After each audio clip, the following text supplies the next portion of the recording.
government has secured felony guilty pleas from the world's largest cryptocurrency exchange, Binance. Actually, it's Binance. Binance. Binance. Largest virtual. Binance. Binance. And let me be clear. It's Binance. Binance. Binance. Council has discussed crypto regulations and legislations at length, and we have come to the conclusion that instead of regulating, we are going to ape a fat bag each into laptop and pump it to over $1,300,000,000,000,000,000,000,000 market cap. Let's fucking go, crackheads.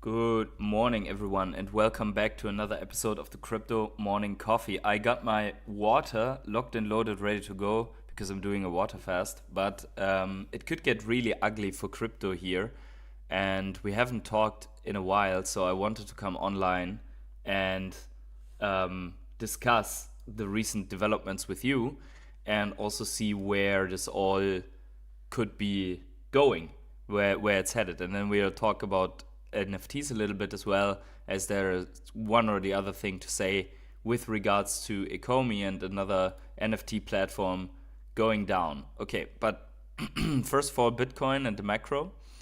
So we have this sideways movement that seems to be never ending since we are in this level below 90 something and 80 something. And this night we have crashed down to 85,000, about 320 million dollars in shorts liquidated. In longs liquidated. And yeah, it's not pretty. And there are a couple of reasons why the market reacted as it reacted. But first of all, we want to look at the list what we do have in front of us. So markets react 100%. To 100% Canada tariff, which is basically right now. Then the markets react to 75% chance of a government shutdown in the US again, right? Potentially on the 31st of January, if that would be happening because of all the things that are happening in the US. The Democrats have threatened another shutdown. Then January consumer confidence data coming in on Tuesday. We do have the Fed interest rate decision on Wednesday, so 2 days before that, and we will look at the data in a second. Market participants are a little bit uneasy. And then we have earnings, and that is important because Magnificent 7 earnings basically are coming in during Wednesday and Thursday with Microsoft, Meta, and Tesla that are reporting earnings, plus Apple on Thursday, and then we get this topped up with the December PPI inflation data on Friday. So this is going to be a very volatile week, where I would say the Fed interest rate decision and the Magnificent 7 earning reports are the most important ones, because if we are seeing cracks in the Mag 7, then we might be headed into disaster, right? So let's see if that is happening. And then let's see also, here's the countdown for the Fed interest rate decision, 2 days and 12 hours. And we do see that the odds are very, very high right now, and this might not move the markets then that much for staying the same, right? So current target rate is 350 to 375. We are looking exactly with almost 97%, with a little bit above 97% at exactly that, and almost 3% to cut, right? So potentially no cut again. if we're looking down the road, the next one is only in March, where we see only 15% for a cut and another stay the same. And then in April, where we also do see lower rates for a cut and 70% for staying the same. And then basically Fed Chair Powell gets switched out, right? So these are we basically have these three in front of us, of which one is in 2 days.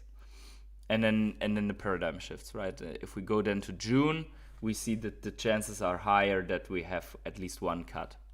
Let's see. The market is going to suffer, and we will see, how long more until something breaks, right?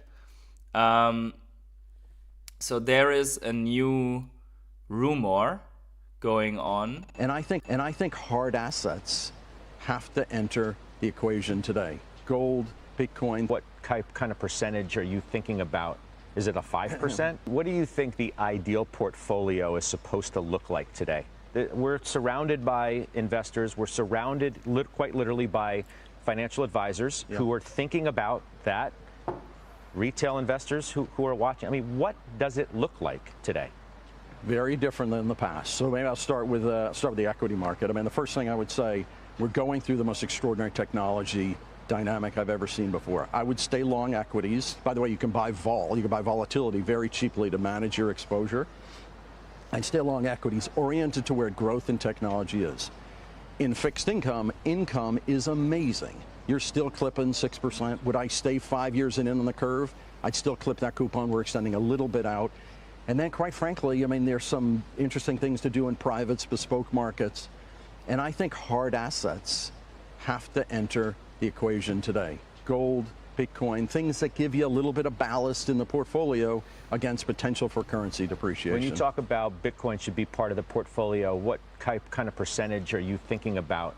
Is it a 5%, which generally seems to be what people are talking about, more or less? It seems high to me. This was when Bitcoin was allocation fund. 110,000. We're running long equities. We're heavy income. We're running, in the 3 to 5% region on gold. Gold strikes me today as a better currency hedge. Bitcoin tends to trade with vol, tends to trade with the NASDAQ. So we're running considerably lower than that in crypto. I just think it's going to go up, and I think it's a good expression. But 5 seems high to me, but it depends where you are in your life and how much risk you want to take. Okay, why am I showing you this? Because this is an older video, right? Because there is a rumor that Rick Rieder is going to be the new head of the new Fed chair, right? So he's currently the CIO of BlackRock. And of course, there are other rumors, but right now the probabilities are looking to Rick Rieder as the next Fed chair. I wouldn't say that this is necessarily happening, but he's a crypto bull, so people like it in the market and talking about it. And since we were talking about the exchange of the Fed chair fairly soon, we're looking at stuff like this as well, right? And then we have this from the Fed, right? The Fed is preparing for a possible yen intervention.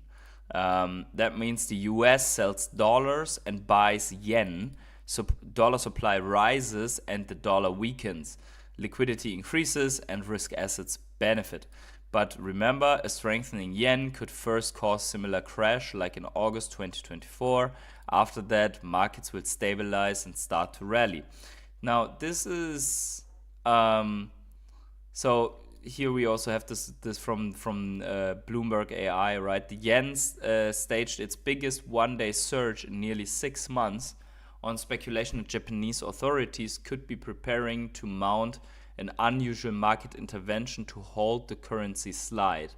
The yen rallied as much as 1.6% to 155.9 per dollar, its strongest level since December, after traders reported that the Federal Reserve Bank of New York had conducted a rate check with major banks. Japan's finance minister and country's top currency official issued fresh warnings to speculators earlier this month after yen weakened, and Japan last intervened in the foreign exchange markets to support the currency in 2024. There we have it. So this could be another means to prop up the market a little bit to not crash, right? Maybe it causes a smaller dump in between. Hey, okay, so let's quickly welcome the chat. Let's see the chat. Thanks to each and every one of you who is still subscribed, and smash up the like button. Jonas Omi, good morning to you. The Last Samurai, awesomeness refined, and Mr. Boltman, good morning. CMC back. It has been a while. Absolutely, yes. It has been a while. I am on a water fast. And let's see where this goes, right? So I thought that the events of right now are too important to pass on. And it has been quite a while. Now, with that, we would be already in the NFT space. Just give me 1 second before that, and that is to talk about gold. Because if we're looking in the monthly of gold, it's just completely nuts, right? Gold is now at $5,083 per ounce of gold. And we have been talking about how crazy this is somewhere here when we were passing 3,000. Here's the psychological barrier at 3,000, and now we're at 5,000. And if we overlay this to, or if we put silver in, I mean, look at silver. It's crazy. It's absolutely nuts. It's insane. Stick silver out here and just go to silver directly. So you see, it's like parabolic move. It's what you would expect from any like cryptocurrency or so, and it's not the first time that it's happened, but this is a very strong move, right? So we did have it here. We did have a quite strong silver move here in 2011. From October 08 to 2011, basically. And we have another one, big fat parabolic move here from, let's say really going nuts from 78 all the way to 80, right? So 2 years of massive silver rally, and then it dumped, right? If we were to, if you were to look at this, the whole chart, I mean, there are times when silver just didn't perform at all, and then it comes back, and then, right? So we see it here. Would that mean that I would FOMO into silver right now? I'd rather not, to be honest, from all experiences that I have from crypto. But sure, silver can go easily, could still double here, right? Although the RSI on silver is like at 95 or so right now on the monthly. I think, but coming to conclusions, I mean, if we're looking at gold at the same time and see that gold is rallying, we see silver is rallying, is basically the only two hard currencies in the world besides Bitcoin are rallying like crazy. The traditional ones, the ones that everyone gets and understands. I would say there's a tremendous amount of uncertainty in the market, and investors are sitting on something which they perceive that is relatively risk-free to any currency debacle, which also means they're not sitting in the dollar or anything, and that there are rumors that gold has flipped the dollar as a reserve currency, which would mean that gold is the reserve currency right now, and everyone's just buying it and gobbling it up as crazy, which would mean, hey, crisis at hand, right? I mean, we've seen gold going on a smaller rally into the pandemic, right? And then it went completely sideways. once the stimulus came in. But yeah, and then we have this since the from so to say the dot-com bubble times all the way into September 2011.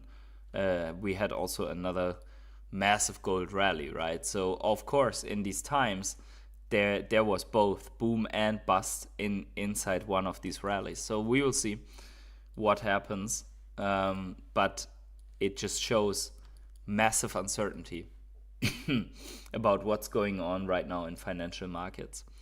Hey, Energy, what's going on? Good to see you. How's your collection going? But with that, I want to talk quickly about NFTs and VeVe. So we have this post from Nifty Gateway Studio. Today we're announcing that the Nifty Gateway platform will be closing on February 23rd. Starting today, Nifty Gateway is in withdrawal-only mode. Nifty Gateway is launched in 2020 with the vision of revolutionizing digital art. Since launching, Nifty supported dozens of innovative drops and brought new creative experience to life. We are incredibly proud of the work the Nifty team has pioneered and grateful to Nifty Gateway's customers and artists for joining us on this journey. Customers with the current balance of USD or ETH or who hold an NFT will be notified by email with instructions for moving their assets off of the Nifty platform. Please reach out to blah blah. Any questions? Okay. So that is another NFT project dead in the water. And yeah, for now, we're on the surviving horse, right? Then I saw some rumors here about VeVe official. So Leo Millie says, or Millie T's here, right? Well, the world famous king of collectible Ken Goldin has spoken. So we see it here, right? When they can be taken off the off of the platform, correct? So apparently this is about VeVe and VeVe's interoperability. VeVe official would have to offer true ownership for a chance at joining a golden auction. Dr. Collect, are you almost ready? So then Dr. Collect or Dr. Profit, whatever, says phase 1 very soon. We basically ready, just coordinating with IMX, full feature rollout in summer. Okay.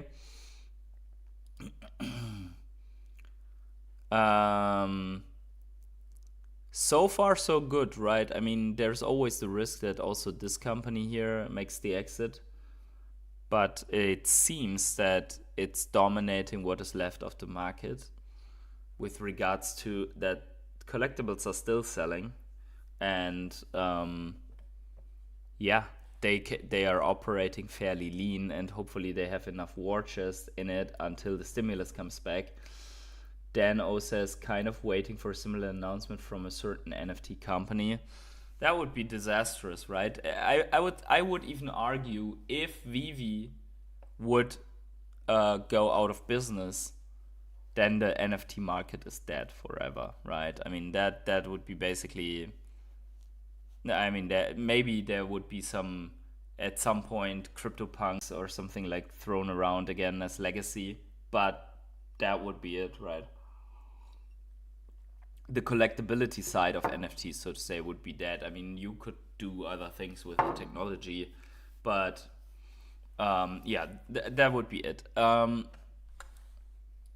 don't see it yet because it seems that they're doing I mean, before that they would still have the chance to like cost cut and hibernate and blah blah, right? They could do all of this.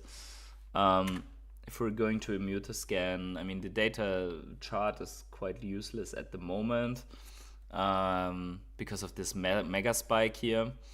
But what we do see is, so people are minting, people are transferring. It's not that intense, but I mean, there are a lot of things being bought and sold within the last 15 minutes only. I'm here, right? So also these mints are direct sales, right? Whenever they happen, direct sales out of shop. Yeah, we're scrolling and we're not even within the hour. So this is the baseline basically that occurs. Direct sales and of course transfers where transfer fees apply. So I would argue this is a very active market compared to other markets in the NFT space. Now we are at the hour mark, right? I mean, there's quite a lot being traded back and forth and so on. So yeah, you also, I would argue, hey, the floors they have relatively stabilized, as far as I could see. It's not too bad of a price level right now in the market. So they're still here, they're still standing, and that's good to see. Yeah, I really want them to succeed. Also, I have quite some stakes in it, so if that would go kaboom, then I would be sad. Yeah, I would be sad, to be honest. But I mean, it's part of the game, right? It's part of the, let's say, being very much exposed down the risk curve. Not that I don't have other stuff like Bitcoin and so on, and some index funds, but of course that would be painful, right? Yeah. So what goodies do they have in store for us right now?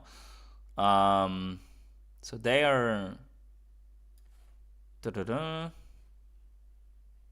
new anime. So the animation crafts are going on here, as I see, in the VeVe collectibles, in the VeVe Mighties.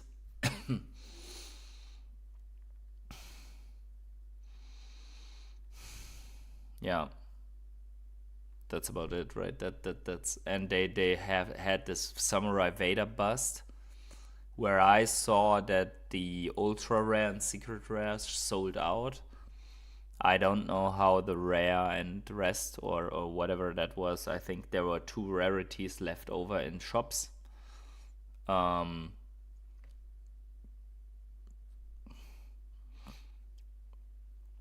mean, they are marketing it, right? They are marketing it. That's good. Yep.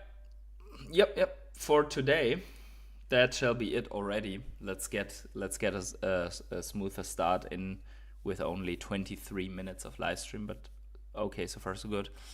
Let's see how the market reacts to the macro stuff that is going on right now.